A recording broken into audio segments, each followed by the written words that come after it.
Hey everybody, so I'm back just with a work in progress update on my Get It Painted challenge. I've got essentially the jackets, shirts taken care of as far as the color scheme and thinking about what I was going to do there. And then also I've painted, I think they're greaves, or they're basically leggings, you know, that they use in the woods. And so I've painted all of those the same color for all of them, and that was I used a beige, and so just this model color beige, which is what I've been using for all of the Indians that I've painted so far. And I'll actually show one just as a reminder. It's just sort of what the finished product is supposed to look like in a moment. They actually look really bright here, but when after I put a soft shade on it, I used I haven't been using the dips in quite a while, although I do like them for certain projects. But Army Painter does have, and I've probably showed this before, they have the soft tone inks, which provide a similar tone to their respective dip, but they're much thinner and easier to work with, and they don't sort of bulk up and gel up and pool in certain spots.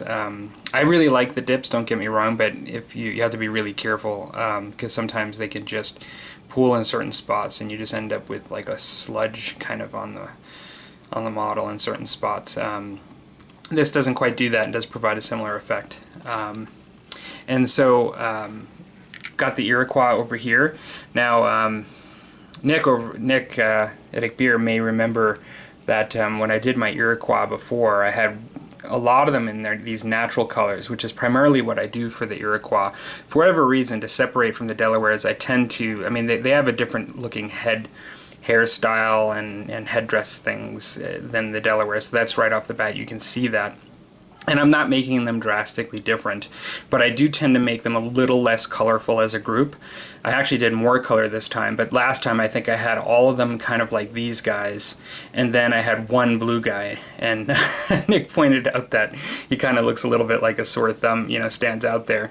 And I told him next time I was going to do with my next ones, I'll do another blue one, and then I just did one red one. So now the red one I suppose stands out as a sore thumb, but it's just to show that they did have access, you know, to various things. Like they weren't regimented troops, right? And so I give them a lot of the natural looking fibers and clothing, but then also some of them I've given some clothing that, you know, where they did have dyed clothing.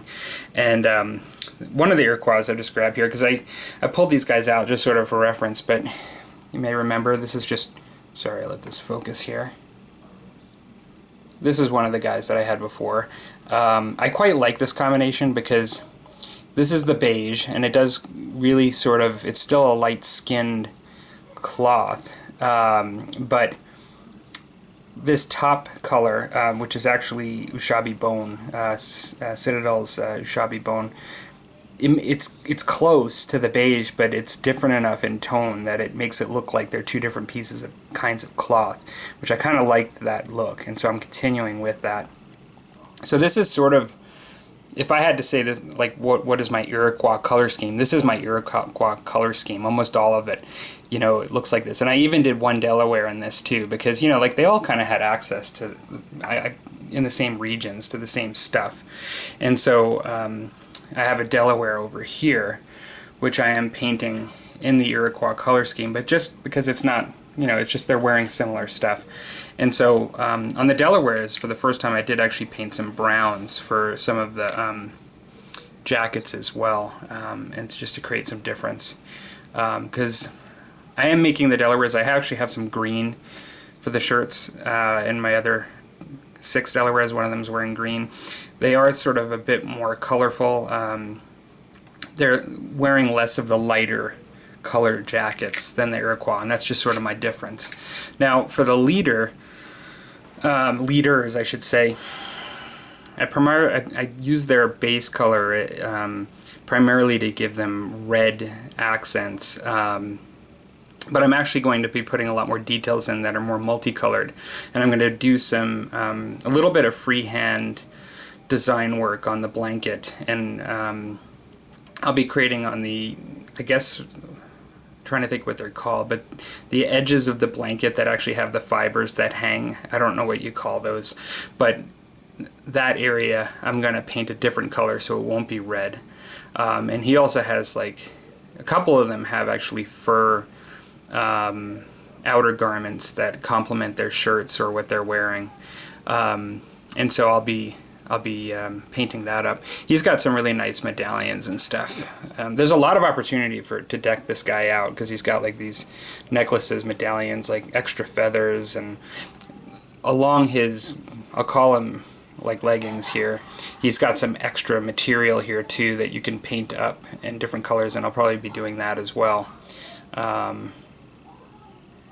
yeah, so far so good. Just still getting sort of the base color down.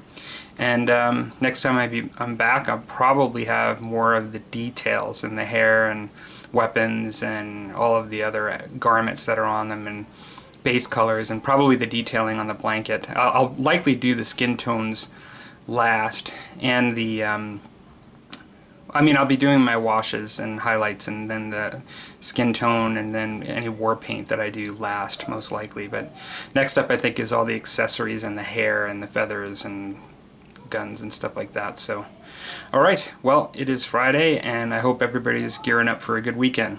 Talk to you later.